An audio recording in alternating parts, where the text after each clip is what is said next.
Hey guys, welcome back to our channel. In this tutorial video, we're going to show you exactly how you can fix the website's not loading issue in the Opera GX web browser. So let's get started right away now, shall we? So guys, if you have encountered that issue and if some websites are not loading properly here on Opera GX, there are a couple of solutions you may try to fix this issue. So the first option would be to simply make sure that your Opera GX web browser is up to date and that you have the most recently released version of it installed on your device, be it PC or laptop. To look up which version of Opera GX you're currently using, simply follow my instructions, left click on that icon in the very top left corner and select Update and Recovery from the drop-down menu. That is going to take you to this site here. Now in the following, Opera GX will check automatically if you have installed the most recently released version of it on your computer. If that's the case, Opera GX will tell you there are no updates to download currently.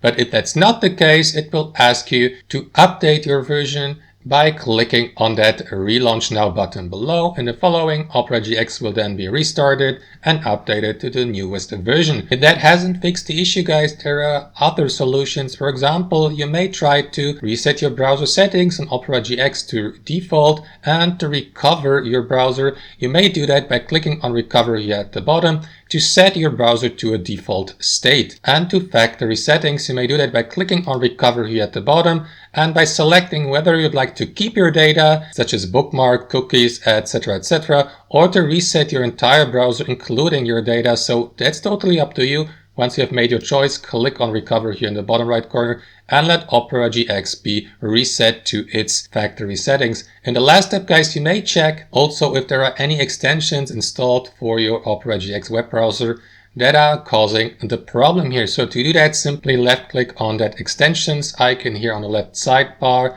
and make sure that you turn off or disable any extension you don't want to use anymore and that may be causing that issue. So let me turn that extension off and that one as well. So that's the third option you may try, guys, to fix this issue. Hope you enjoyed the video, got some value from it, and we'll see you next time on our channel.